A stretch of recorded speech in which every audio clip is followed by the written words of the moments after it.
Retomando então o nosso estudo do Livro dos Espíritos, livro 2º, Mundo Espírito ou dos Espíritos, capítulo 4, Pluralidade das Existências.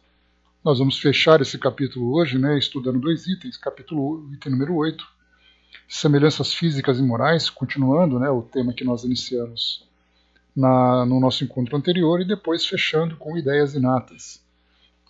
Então, o nosso tema que nós estávamos falando tratava exatamente sobre semelhanças entre pais e filhos, semelhanças físicas, semelhanças de caráter, comportamento, tendências. E aí os espíritos então explicaram sobre a forte influência que os pais naturalmente exercem sobre os filhos, positivamente ou negativamente, e também sobre a conexão que existe na formação das famílias entre os espíritos. Por isso, então, espíritos que trazem tendências semelhantes, por viverem no passado experiências também semelhantes. Nesse item que nós estudamos, então, no 210, que foi o último, Kardec, então, fala se é possível, pelos pensamentos, atraírem um espírito bom para a condição de filho, no lugar de um espírito inferior. E aí nós vimos, então, que não é possível, exatamente porque cada família é constituída de acordo com as necessidades e merecimentos de cada espírito. Então, se nós temos um espírito que tem um compromisso negativo com o passado, junto a outro espírito, esse espírito, então, reencarnará junto a ele exatamente para que possam se reajustarem e cumprirem aquilo que é determinado pelas leis superiores. Então, nesse caso, seria um capricho se os pais apenas escolhessem bons filhos sem que demonstrem terem sido bons pais ou terem sido bons companheiros.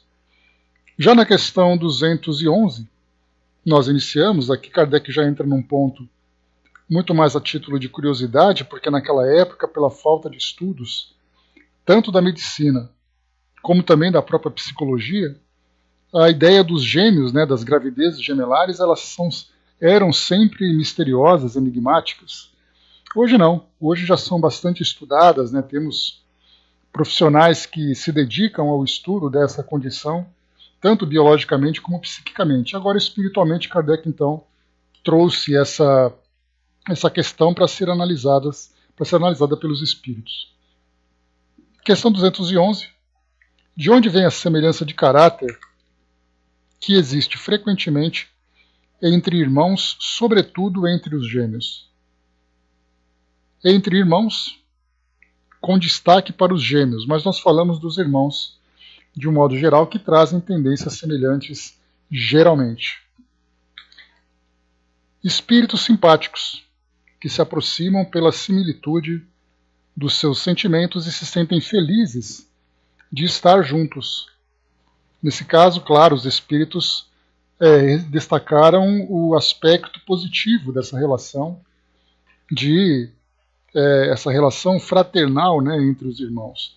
Mas acontece também, como nós já vimos e vemos isso na nossa realidade, se não em nossas próprias famílias, nas famílias de pessoas próximas ou de conhecidos, irmãos que trazem antipatias profundas.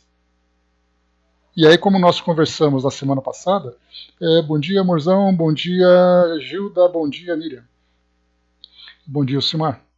Então, como nós falamos na semana passada, no nosso encontro anterior, tratando dessa formação familiar, nós lembramos que essas configurações, de acordo com a posição que cada espírito ocupa dentro de uma família, por exemplo, ele já começa vindo na condição de filho, obviamente, porque ele vem através de uma gestação. Com o passar do tempo, ele então encontra, ou de forma imediata, mas ele começa a sentir os efeitos depois de algum tempo, começa a perceber então o impacto da relação de pais e filhos, porque ele se vê subordinado a essa relação com seus pais, a divisão de espaço com os irmãos, numa relação paralela. Conforme o tempo vai passando, ele também sente dos seus avós, de tios, Conforme ele vai amadurecendo, então ele começa a se relacionar afetivamente com outras pessoas e ele vive também uma relação paralela num nível mais íntimo. Conforme o tempo vai passando, ele se torna também tio, depois ele se torna pai, já ocupa também uma outra posição de influência dentro da família e assim serve para cada um de nós de acordo com o tempo e de acordo com a circunstância que nós vamos vivendo no nosso dia a dia. Então, nesse caso, positivamente, negativamente, simpatias, antipatias. Então, tanto com irmãos comuns como irmãos gêmeos, cada um vive então experiências nesse sentido, para os seus reajustes ou para o apoio, para a continuidade do seu desenvolvimento. Na questão 212, Kardec insiste um pouco mais, exatamente porque é uma curiosidade. Nas crianças cujos corpos nascem ligados e que têm certos órgãos comuns, há dois espíritos, ou seja, duas almas? Para a época, essa pergunta pode ser até curiosa, mas nos tempos de hoje já não se faz, já não tem mais tanto sentido nos preocuparmos para saber se são duas pessoas diferentes ou se é uma única pessoa dividindo duas personalidades, né? O que nós vemos que não tem sentido. Então são espíritos que geneticamente acabaram vivendo essa experiência de uma gravidez que se tornou problemática pelo fato de estarem fisicamente conectados. São os gêmeos siameses que nós vemos, né? Então há aqueles casos que nós acompanhamos na mídia ou mesmo conhecemos de situações que são infelizmente irreversíveis, como é o caso que nós já vimos, né, de gêmeas nos Estados Unidos e outras fotos impactantes que nós vemos, que não é possível separar um espírito do outro, separar um corpo do outro, não espírito, porque os espíritos são independentes, então eles estão temporariamente presos naquele corpo que se torna indivisível. Mas há casos que nós acompanhamos também em que cirurgias bastante complexas são realizadas para que os corpos sejam separados. Eventualmente ficam sequelas, ficam marcas significativas na vida de cada pessoa, de suas famílias e tudo mais, mas nós vemos ali individualidades que se encontram conectadas apenas organicamente, biologicamente. Mas não são espíritos independentes, como nós vimos aqui. Então Kardec, quando pergunta se há dois espíritos, duas almas naqueles corpos, sim, mas a sua semelhança faz que muitas vezes não vos pareçam mais do que uma. Então, por pensarem de uma forma tão semelhante, tão próxima, dá a ideia então de que apenas um espírito se encontra dividindo essas experiências. Mas nós já temos esse esclarecimento. E a grande pergunta fica, né, por que então que eles nascem assim? Por mais que nós especulemos, não é possível trazer uma resposta que nos permita definir essa situação. Porque é uma situação difícil, é uma situação dolorosa para aqueles espíritos que vivem essa condição que é irreversível, que não é possível fazer a separação. É algo realmente aflitivo. E por que aflitivo? Não é porque apenas durante as suas existências eles têm ali, eles são obrigados a dividirem experiências até mesmo durante a sua intimidade. Mas é porque no final da vida biológica de um deles, o outro será inevitavelmente arrastado para a desencarnação. Já que não é possível separar durante a vida dos dois, aqui no mundo físico, menos ainda quando um deles acaba desencarnando. Então são provas, são experiências difíceis. Nós vemos alguns casos em que tem espíritos que dividem, por exemplo, a mesma parte do corpo, do quadril para baixo. Há outros que têm cabeças conectadas. Há outros que dividem praticamente o mesmo corpo, embora controlem de forma diferente cada um do seu lado. Há aqueles casos em que eles estão ligados em posições absolutamente desconfortáveis que vão realmente comprometer suas vidas, a sua mobilidade. Por que isso tudo? Como eu sempre falo para vocês, se nós não conhecemos a nossa história de vida, para saber por que nós somos assim, por que nós vivemos aqui, por que nós temos ao nosso lado determinadas pessoas, como é que nós vamos querer adivinhar o que se passa na vida desses espíritos? O que nós sabemos, e isso é fácil de deduzir, é que realmente tem ali um comprometimento bastante severo. E essa dor faz parte de suas histórias, faz parte de seus resgates. Não conhecemos, mas podemos deduzir, pelo menos a essência daquela experiência, não exatamente os fatos que fizeram com que eles vivessem aquele momento de suas vidas. A Cindizinha colocou: é estranho, é quando dois espíritos têm caráteres semelhantes, tendências parecidas, mas existe uma certa animosidade entre eles. O esperado é que eles se dessem bem. Toda reencarnação ela tem como objetivo fazer com que todos nós nos afinizemos cada vez mais com as leis divinas. Fazer com que todos nós tenhamos uma reencarnação feliz, todos os problemas resolvidos. Esse é o propósito. Ninguém reencarna numa existência esperando que as coisas deem errado. Agora, cabe a cada um de nós vemos isso até mesmo entre nossas próprias famílias, nos casais, nos irmãos, entre pais e filhos, nós vemos as antipatias acontecendo, aquelas antipatias simplesmente de um não gostar do outro, e até mesmo chegarmos naquela condição trágica. Como nós vemos tantos crimes que são apresentados para nós pela mídia envolvendo uma família. Filhos assassinando pais, pais assassinando filhos, irmãos cometendo esses crimes, casais também cometendo esse tipo de violência. Então, o objetivo era para dar certo. Cabe a cada um de nós, então, trabalhar para isso. Se os dois trabalharem bem, as coisas vão dar certo. Se um trabalhar bem e o outro negligenciar, pelo menos aquele que cumpriu a sua parte está desvinculado daquela situação. Se ambos cometerem erros, continuarão comprometidos até o próximo reajuste. Então, por isso, lembremos sempre, né? Cada experiência para nós é uma experiência para dar certo. Cabe trabalhar para que isso aconteça. Questão 213. Mas se os espíritos se encarnam nos gêmeos por simpatia, de onde vem a aversão que às vezes se nota neles? Não é uma regra que os gêmeos tenham que ser espíritos simpáticos. Espíritos maus podem querer lutar juntos no teatro da vida. Então a ideia dos gêmeos dá aquela ideia de que são parecidos, gostam das mesmas coisas, são espíritos muito amigos. Simplesmente são espíritos reencarnando.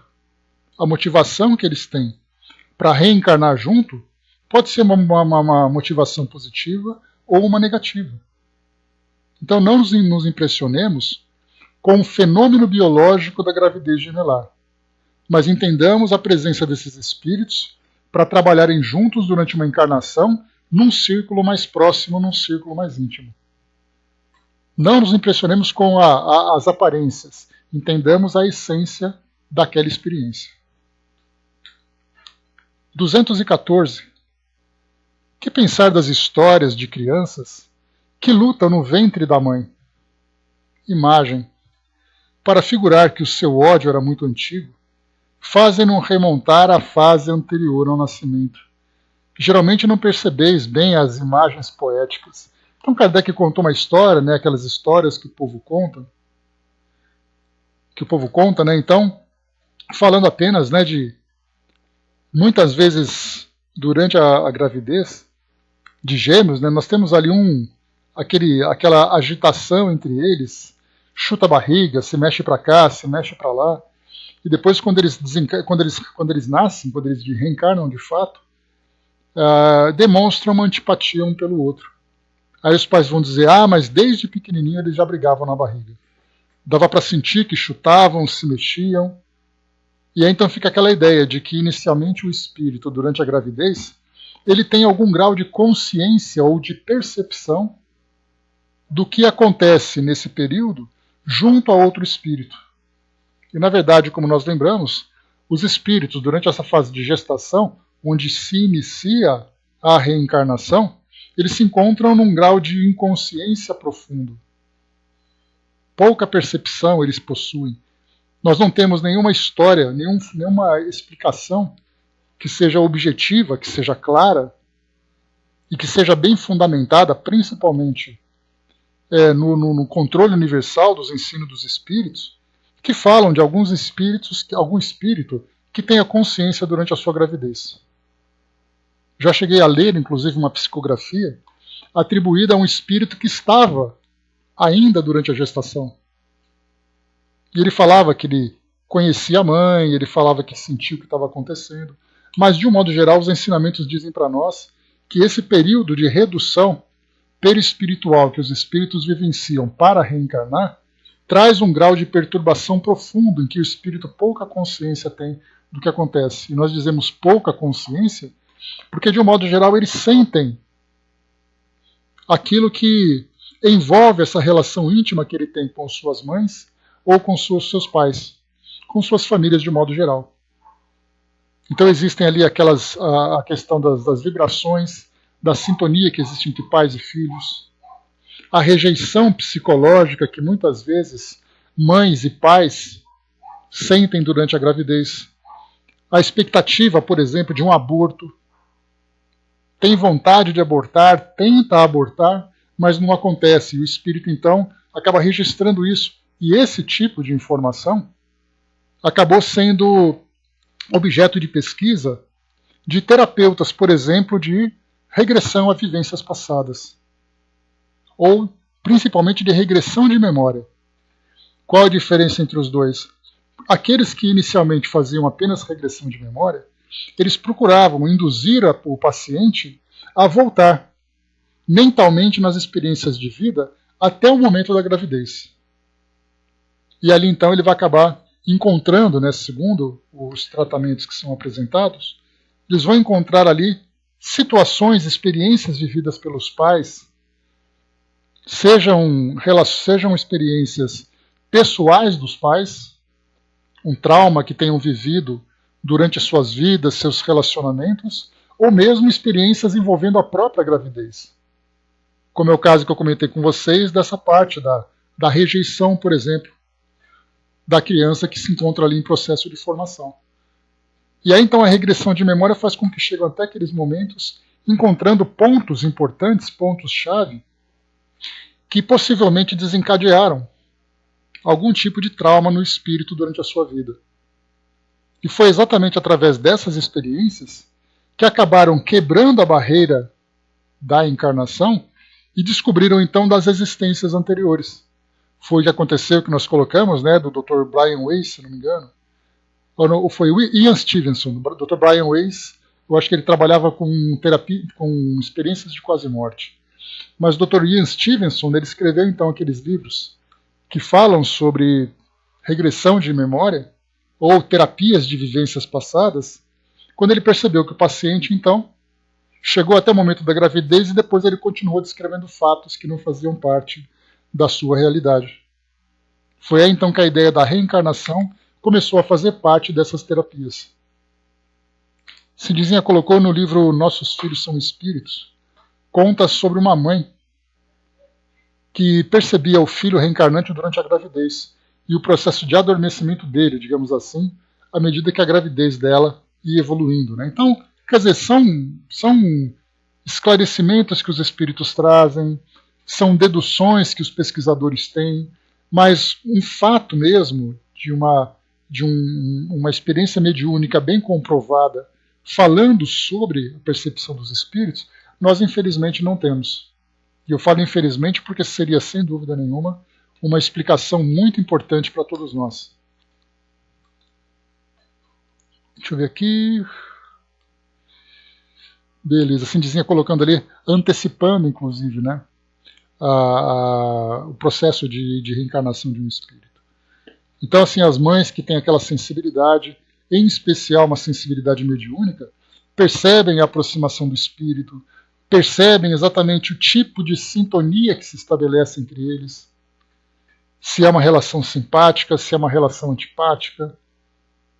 Mas aí é uma questão de merecimento ou de prova, né? Vai depender daquilo que cada espírito vivencia.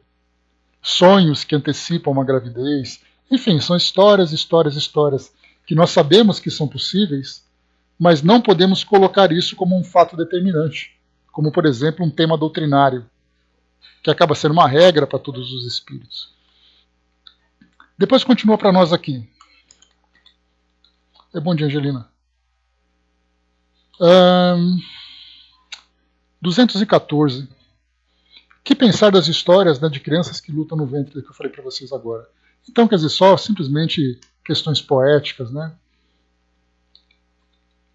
215. Lembrando também, né, que hoje nós temos algumas práticas, principalmente nesse período neonatal, de equilíbrio para a mãe, para as crianças, como, por exemplo, música para as crianças ouvirem, aquele exercício que as mães fazem, né, dentro da yoga, dentro de outras práticas, para fazer com que a mãe transmita para o filho pensamentos saudáveis, envolvendo ali os pais juntos, ginástica, enfim. Temos hoje, né, várias técnicas que são apresentadas como alternativas para fazer com que a gravidez seja realmente uma experiência tranquila. E para a gente poder falar dessa parte da gravidez, da gestação, que nós vamos falar em breve, né, falando sobre o processo de encarnação propriamente dito, né, desde a preparação e tudo mais. Na verdade, deixa eu ver se a gente já falou sobre isso.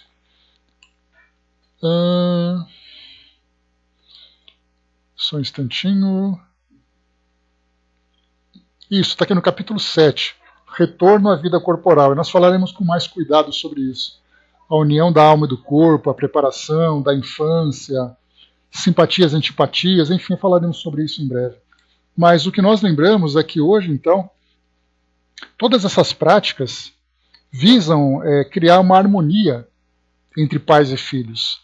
Mas o que nós encontramos também, e que isso acaba sendo ignorado, mas que como estudando essa parte espiritual de cada um de nós, desses processos de encarnação, das nossas relações e tudo mais, nós podemos perceber o quão perturbador tem sido hoje esse processo de reencarnação para muitos de nós, por exemplo, aqui no nosso país. Nós encontramos mães, por exemplo, isso passa constantemente nos nossos telejornais, né, denúncias de negligência de postos de saúde, de hospitais públicos, de mães que vão ter seus bebês, mas passam por aqueles estresses extremamente profundos. Qual o impacto que esse tipo de situação gera para aquele espírito que está reencarnando?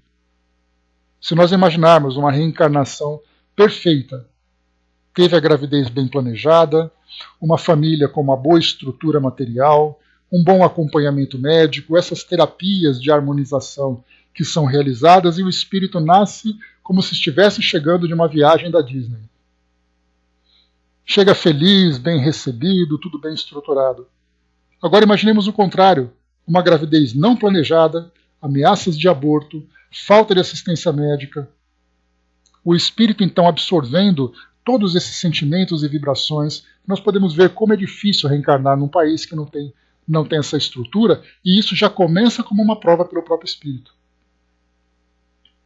Porque se você não tem aquele apoio perfeito para reencarnar do modo como deveria, significa que essa ausência dessa possibilidade, dessa estrutura, já é para os espíritos envolvidos uma experiência dolorosa.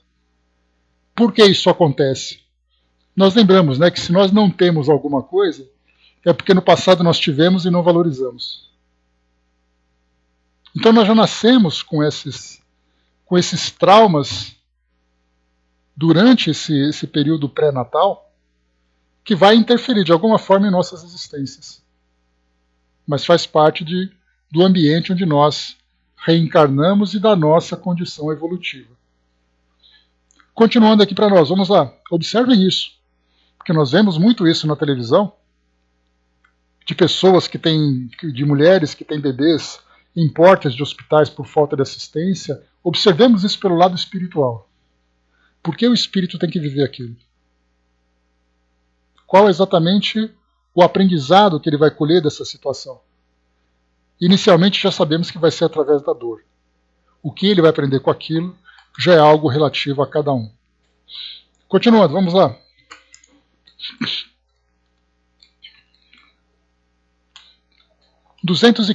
Cindizinha colocou relatos de violência obstetrícia. Deixa eu ver aqui. Relatos de violência obstétrica durante o parto são muito tristes, sim. É porque nós nunca paramos para pensar, Cindizinha, sobre a gravidez por essa perspectiva espiritual. Imaginemos todas as situações que nós vemos ocorrer, de, por exemplo, o próprio aborto que é provocado de uma forma espontânea, o aborto que é provocado intencional, o aborto que acontece de uma forma espontânea, o aborto que é provocado, um aborto que acontece por uma negligência da assistência médica.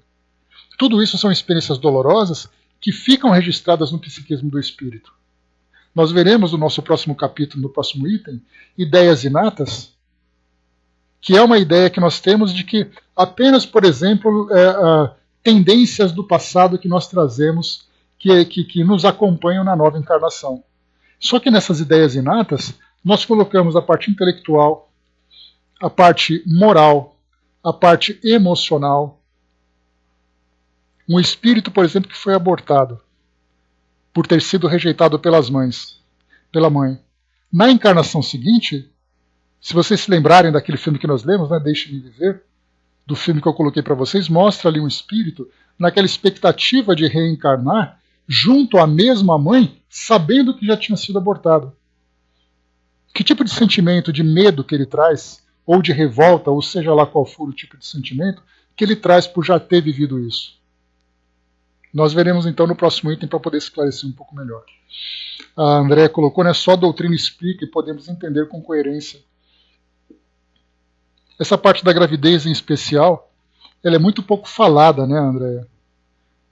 Naquele livro que eu comentei com vocês no nosso estudo anterior, Gestação, Sublime Intercâmbio, do Dr. Ricardo de Bernardi, ele traz para nós ali, de uma forma genérica, várias situações que nos ajudam a ver a gravidez de um modo mais profundo. Mas, como diz aquela passagem do Evangelho, se nós tivermos olhos de ver, nós temos nos nossos televisores, assistindo a essas reportagens, um laboratório extremamente amplo para analisarmos as situações que vão acontecendo. Envolvendo o pai, envolvendo a mãe, envolvendo a família. Lá no livro que nós estudamos, lá na Sala Espiritismo Net Jovem, Juventude Interrompida, nós tivemos ali o primeiro relato que nós estudamos foi de um aborto.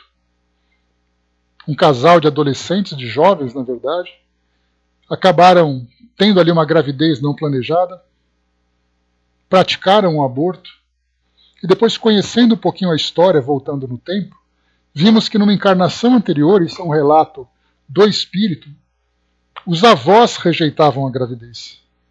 Porque a menina era de uma família rica, o rapaz era um garçom, trabalhava num buffet, alguma coisa assim. E aí então se envolveram, aconteceu a gravidez, e os pais, então, os avós rejeitaram essa gravidez. E aí mostra para nós o quê? A família rejeitando o espírito. Tudo isso traz um impacto emocional que muitas vezes fica gravado lá no subconsciente do espírito. E aí então ele tem simpatias, tem antipatias, tem medos, tem revoltas e não sabe por quê. E tudo isso foi gerado em momentos que ele sequer imaginava ser possível. Divaldo conta o caso de uma bebê que não aceitava o colo da mãe de jeito nenhum. Depois de muitas conversas e busca por lembranças, e com a ajuda de Joana, a mãe lembrou que durante o parto, quando a criança nasceu, o médico disse que era uma menina e ela lamentou: que pena, todo enxoval é de menino. O espírito assimilou esse lamento como uma rejeição, exatamente isso. E continua aqui, a Andréa colocou esta semana uma amiga abortou um bebê de 6 meses e foi induzido ao parto. A dor de que os familiares passaram e todas nós do grupo foi muito difícil. Estamos todas juntas orando muito. A resposta que cada entidade, cada espírito terá depois de uma experiência como essa, Andréa, é muito subjetiva. Tem espíritos que compreendem que aquela dor é necessária e ele então assimila aquela lição e dá continuidade no seu desenvolvimento. Tem espíritos que veem esse trauma como algo muito doloroso e demoram muito para se recuperar. É muito relativo de espírito para espírito. Quanto mais esclarecido, quanto mais espiritualizado e mais fortalecido é o espírito, melhor ele lida com essas experiências dolorosas. Quanto mais inferior é a sua condição, e eu não falo de inferior de um espírito primitivo, eu falo do espírito na nossa condição. Se nós passássemos por isso, como seria a nossa reação? Qual seria a nossa resposta? Então, cada situação traz para nós ali um laboratório extremamente valioso para aplicarmos esses conceitos espíritas que nós vamos entendendo desse processo da reencarnação. Continuando, vamos lá. 215. De onde vem o caráter distintivo que se observa em cada povo? Essa é uma questão muito atual e que para nós é de fácil aplicação. Nós observamos, por exemplo, quando se fala em cada povo, basta nós entendermos regiões, estados, países, comportamento de uma sociedade comparada com a outra. Nós vemos uma diferença muito grande entre aquilo que nós brasileiros vivemos com aquilo que um país oriental vive, um país africano, onde nós temos uma população que mantém ali as mesmas tradições, o mesmo comportamento, o modo de... mesmo não, né? Semelhante, né? Uma semelhança muito grande no modo de pensar. Vemos, por exemplo, os Estados Unidos, que é um país que se destaca bastante na nossa mídia, e vemos o que pensam os estadunidenses com relação a uma superioridade econômica e tecnológica, com relação a guerras, com relação a uma certa xenofobia, que é um problema que uma grande parte daquela sociedade vem vivendo, rejeitando pessoas que vêm de outros países. Nós vamos por Oriente Médio, vemos, por exemplo, Coreia do Norte, que tem aquele pensamento tão diferente, tão radical. Vamos por Oriente Médio, encontramos lá judeus ou israelitas, para ser mais preciso, que nós falamos de uma nacionalidade. Falamos de sírios, falamos de palestinos. Por que aquele povo se comporta, pensa daquela forma? Porque o brasileiro é tido como um povo alegre, um povo tranquilo, é assim que nós nos vemos e é assim que muitas vezes as pessoas de fora nos veem. Mas nós também temos aqui as nossas dificuldades. Temos uma cultura que traz para nós muito sofrimento. De onde vem, então, esse caráter distintivo que se observa entre cada povo? Exatamente, o tic-tac. Então, a resposta dos espíritos. Os espíritos também formam famílias pela similitude de suas tendências, mais ou menos purificadas, segundo sua elevação. Pois bem, um povo é uma grande família em que se reúnem espíritos simpáticos. A tendência a se unirem, que tem todos os membros dessas famílias, é a origem da semelhança que determina o caráter distintivo de cada povo. Acreditas que bons espíritos e humanos procurarão um povo duro e grosseiro? Não. Os espíritos se simpatizam com as coletividades, como se simpatizam com os indivíduos. Procuram o seu meio. E aí então nós vamos para aquele estudo importantíssimo que Kardec nos ofereceu lá no livro Obras Póstumas, que fala sobre qual é o nome daquele capítulo? Não são provas coletivas. Semelhante a provas coletivas. Deixa eu pegar esse aqui que agora me deixou, que eu já passo para vocês direitinho já. Rapidamente aqui abrindo o meu Obras Póstumas, que é importantíssimo, mas eu não lembrei, mas eu vou lembrar. Rapidamente, só um instantinho. Está aqui.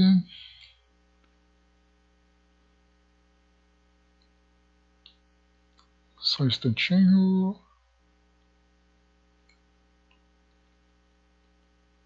Aqui.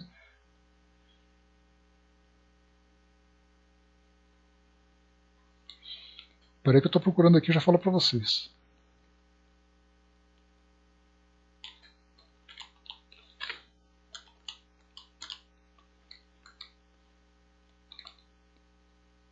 Expiações coletivas, lembrei. Está aqui. Então, nesse livro, Expiações Coletivas, sim, obrigado. Então, nesse capítulo de expiações coletivas, a gente lembra que nós temos aqui uma mensagem.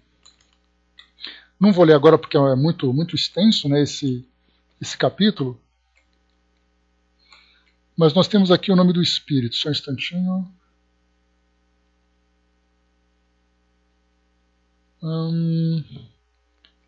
Cadê você? Eu fui pego de improviso, eu não estava com isso aqui à mão. É o Espírito Clélie Duplantier. Kardec começa assim com esse capítulo. Uma questão. O Espiritismo nos explica perfeitamente a causa dos sofrimentos individuais como consequências imediatas das faltas cometidas na existência presente ou expiação do passado.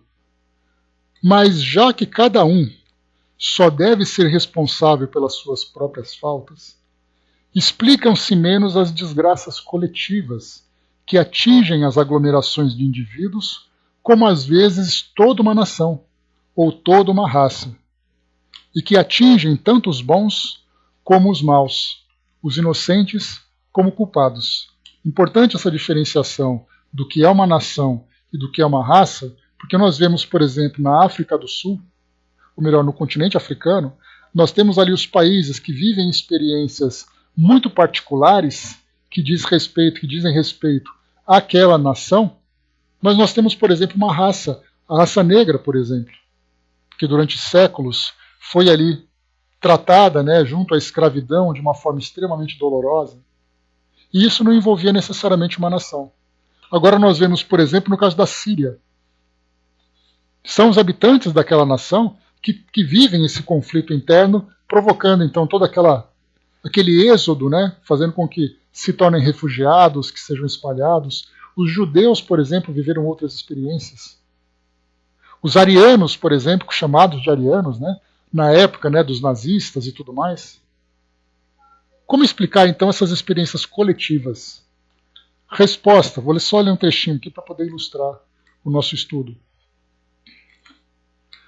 Todas as leis que regem o universo, sejam físicas ou morais, materiais ou intelectuais, foram descobertas, estudadas, compreendidas, partindo do estudo da individualidade e do elo da família para o de todo o conjunto, generalizando gradualmente e constatando a universalidade dos resultados.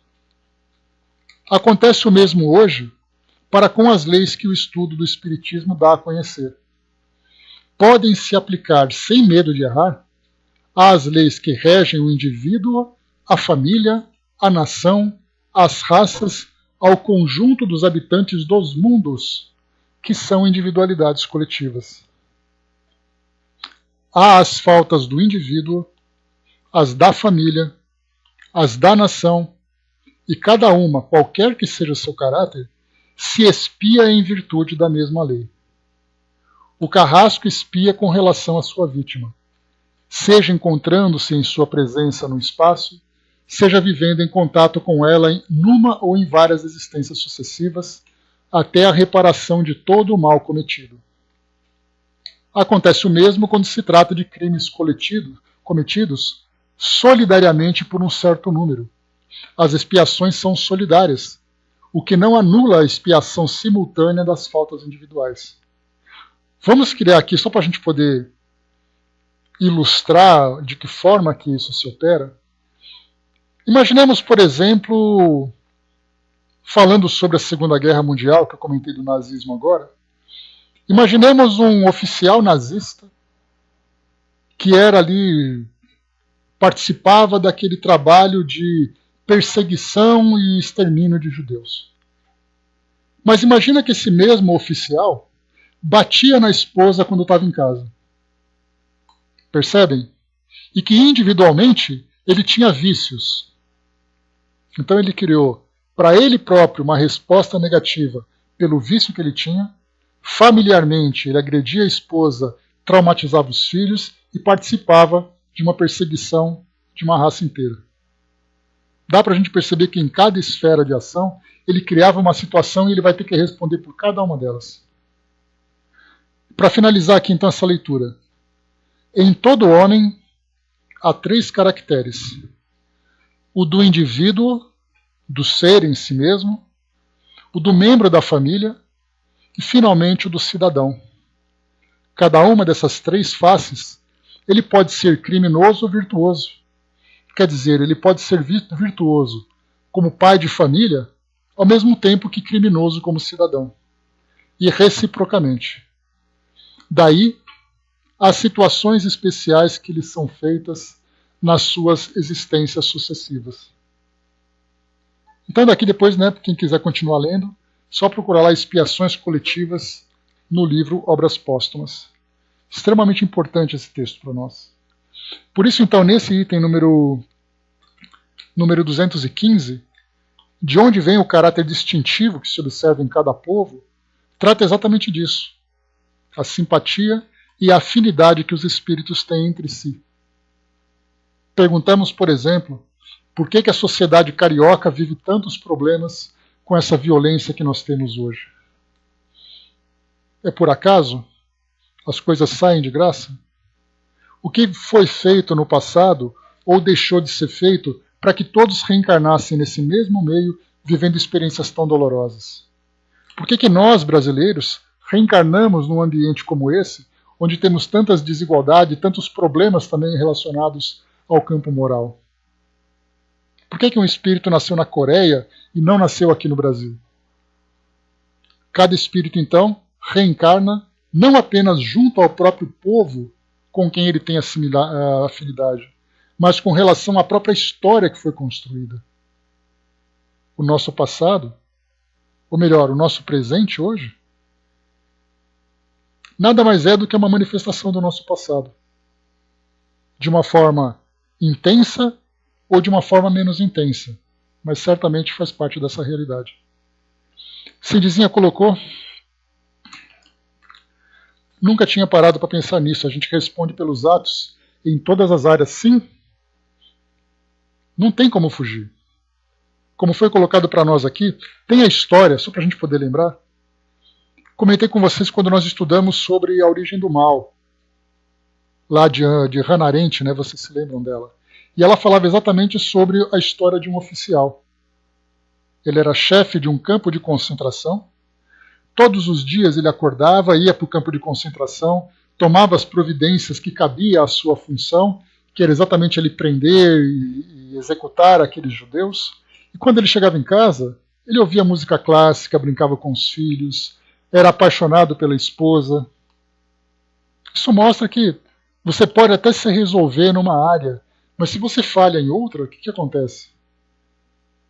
Nós pegamos, por exemplo, os políticos que nós encontramos hoje, envolvidos com corrupção e tudo mais, são pais amorosos, são familiares queridos, amigos muito benquistos, só que, moralmente, perante a sociedade, ele acaba cometendo esses crimes.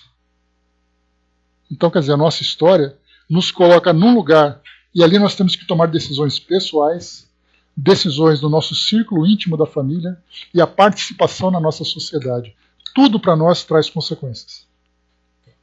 André lembrou ali: Brasil, coração do mundo, pátria do Evangelho, nos ajuda a entender nossa história de hoje, né? E o Brasil tem uma história bastante dolorosa, né? E nós hoje estamos colhendo isso tudo. E ainda teremos muito ainda para colher. Muito mesmo. Continuando, vamos lá. E não tem escapatória, Tic-Teco. A lei de causa e efeito, ela não é tendenciosa e ela é implacável. Planta, colhe, não tem jeito. 216, vamos lá. O homem conserva em suas novas existências os traços do caráter moral das existências anteriores? Ou seja, o comportamento, o meu modo de pensar, numa existência vai me acompanhar numa existência futura? Falamos sobre isso nesse encontro passado, quando tratamos dessa questão. Desculpem, quando tratamos dessa questão. Que o intervalo entre as encarnações é uma oportunidade extremamente valiosa para que o espírito possa se reajustar, se melhorar, progredir para uma nova existência. Se por acaso ele não souber aproveitar uma reencarnação, um período de erraticidade, ele acaba vivendo praticamente aquilo mesmo que ele viveu. Se ele soube aproveitar, esse período entre encarnações faz com que ele sofra uma transformação profunda no seu caráter para melhor. Por isso é perguntado se ele conserva em suas existências, em suas novas existências, os traços do caráter moral de existências anteriores. Respondem os espíritos, sim, isso pode acontecer. Mas ao melhorar-se, ele se modifica. Sua posição social também pode não ser a mesma. Se de senhor ele se torna escravo, suas inclinações são muito diferentes e tereis dificuldade em reconhecê-lo. O espírito, sendo o mesmo, nas diversas encarnações, suas manifestações podem ter de uma para outra certas semelhanças. Estas, entretanto, serão modificadas pelos costumes da nova posição, até que um aperfeiçoamento notável venha a mudar completamente o seu caráter, pois de orgulhoso e mau pode tornar-se humilde e humano, desde que se haja arrependido. Vamos entender aqui a questão de todas as experiências e aprendizados que o espírito pode demonstrar de uma encarnação para outra. Vamos criar aqui as nossas ilustrações. Se por acaso eu reencarno numa família bem estruturada, tenho uma boa educação intelectual, eu falo, me formei na faculdade, aprendi a lidar com um ambiente social bem estruturado, tenho aquela família que me deu tudo que eu precisava, ok, estou tudo jóia. Não fiz o bem, mas também não fiz o mal, mas eu acabei negligenciando essa infraestrutura que me foi oferecida. Para poder valorizar isso que eu não valorizei, na encarnação seguinte eu vou nascer numa família, numa comunidade, onde eu tenho ali todas as minhas limitações, estudo em escola pública, não tenho aquela roupa que eu gostaria, vivo num ambiente que muitas vezes me traz ali uma certa insegurança, um certo medo. De que forma que eu vou reagir nesse ambiente, fora do ambiente anterior? Vai ser difícil me reconhecer sabendo que eu era aquele espírito que vivia naquele ambiente agradável, naquele ambiente bem estruturado. Se por acaso de uma encarnação para outra, eu mudo, por exemplo, a minha personalidade do sexo masculino para o sexo feminino. Eu falo mudança de personalidade, não apenas do gênero sexual físico, biológico. Eu realmente me transformei.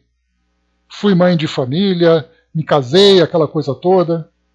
Muitas vezes eu posso ter um temperamento explosivo, isso pode se destacar. Se eu era autoritário, continuarei sendo autoritário, a menos que haja acontecido alguma mudança de uma encarnação para outra. Se por acaso eu tenho vícios, eu era um homem alcoólatra na encarnação passada, reencarnei como uma mulher na nova encarnação. A tendência ao vício continua me perseguindo, a menos que eu tenha dominado completamente essa tendência. Então, esse período entre encarnações traz para nós uma mudança profunda de acordo com as experiências que nós vamos vivendo. Basta nós lermos, por exemplo, o livro Memórias de um Suicida. Quando Camilo Castelo Branco, então, numa encarnação anterior, era um sacerdote inquisidor que provocou sofrimento, cegou uma pessoa porque ele tinha inveja. Na encarnação seguinte, ele veio com problemas de ordem social, financeira, ficou cego, cometeu suicídio. Durante 50 anos no plano espiritual, ele foi mostrando a sua evolução e o preparo que ele foi adquirindo para poder chegar numa nova encarnação. E nessa encarnação, então, lidar com todas essas situações dolorosas. Percebem que esse período de erraticidade é um período valioso se o espírito souber bem aproveitar? Nesse caso, nós teremos os arrependimentos, teremos as culpas, teremos os medos, teremos os reencontros. Então é um período extremamente importante. E não é à toa, apenas a título de curiosidade, que os espíritos trazem para nós as histórias dos desencarnados. Não é apenas para mostrar o que eles viveram de acordo com a vida física que eles tiveram, mas o que eles aprenderam durante esse período. E de que forma que eles se transformaram a partir de tudo aquilo que foi colhido, que foi absorvido por eles. Bom dia, professor. Continua aqui para nós, questão 217, que é a última desse item. Nas suas diferentes encarnações, o homem conserva os traços do caráter físico das existências anteriores? O corpo é destruído e o novo corpo não tem nenhuma relação com o antigo. Entretanto, o espírito se reflete no corpo, e embora seja apenas matéria, é moldado pelas qualidades do espírito, que lhe imprimem um certo caráter, principalmente ao semblante, sendo, pois, com razão que se apontam os olhos como o espelho da alma, o que quer dizer que o rosto, mais particularmente, reflete a alma. Porque há pessoas excessivamente feias, que, no entanto, têm alguma coisa que agrada, enquanto encarnam um bom espírito, quando encarnam um bom espírito, sensato, humano, enquanto há belos semblantes que nada te despertam, ou até mesmo provocam a tua repulsa. Poderia supor que só os corpos perfeitos envolvem espíritos mais perfeitos que eles, quando encontras todos os dias homem de bem sob aparências disformes. Aqui, mais uma vez, só fazendo uma pergunta certa. Poderia supor que só os corpos perfeitos envolvem espíritos mais perfeitos que eles, quando encontras todos os dias homens de bem sob aparências disformes? Sem uma aparência pronunciada, a semelhança dos gostos e das tendências pode dar, portanto, aquilo que se chama de um ar conhecido. Então, tanto dentro do campo moral como do campo físico, o espírito pode transferir alguma semelhança.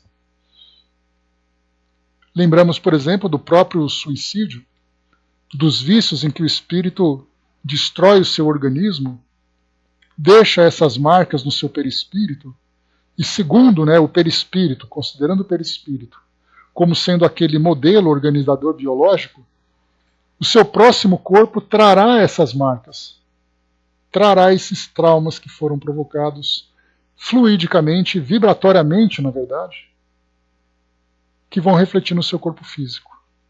Ou no caso, por exemplo, a generosidade ou a odiosidade, não sei se existe essa palavra, que o espírito traz em si, isso vai se expressar no seu modo de olhar, no seu modo de falar, o seu semblante vai trazer para nós essas características.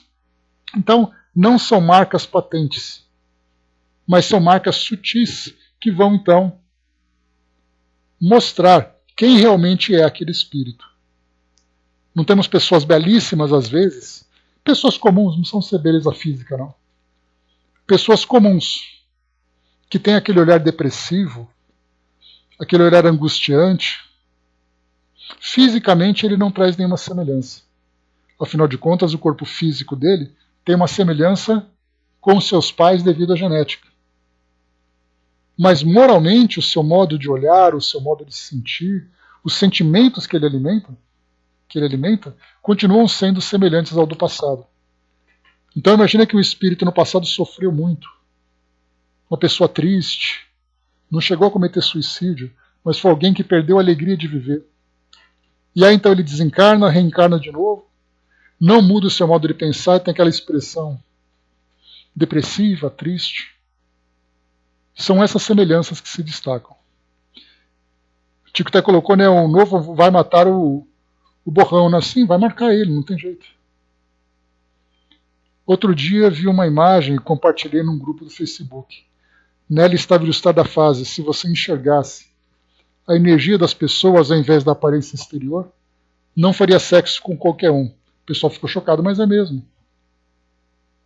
Tem até um livro que você me fez lembrar, Cinduzinha, que eu não me recordo o nome, mas era um livro de Zíbia Gasparetto, que contava uma história de uma mulher que era muito bonita, mas que ela usava essa beleza para poder conquistar os interesses dela. Então ela era muito sedutora. E ela seduzia sem nenhum escrúpulo. Induzia a traição, a prática do sexo desregrado, sem a aplicação de um sentimento nobre. E aí então, durante as suas emancipações, ela demonstrava um perispírito extremamente perverso. Ela era um espírito extremamente perverso e isso refletia no seu perispírito. Fisicamente trazia beleza, mas era uma beleza vulgar. E perispiritualmente ela tinha aquela imagem horrenda. Não me lembro o nome, mas pode ser esse mesmo. Então, independente de ser Zíbia Gasparetto, de ser romance, vamos nos observar a imagem para poder ilustrar esse nosso raciocínio. Então é exatamente isso que nós temos hoje. E essas energias, né, de acordo com que é produzida de acordo com aquilo que nós sentimos, aquilo que nós pensamos, certamente nos faria muito atraente, ou nos fariam nessas energias, muito atraentes ou repulsivos.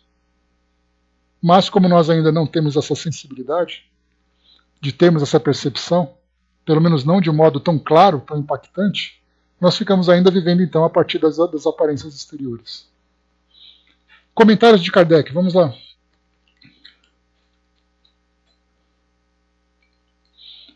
O corpo que reveste a alma numa nova encarnação não tem nenhuma relação necessária com o anterior, pois que pode porvir de origem muito diversa.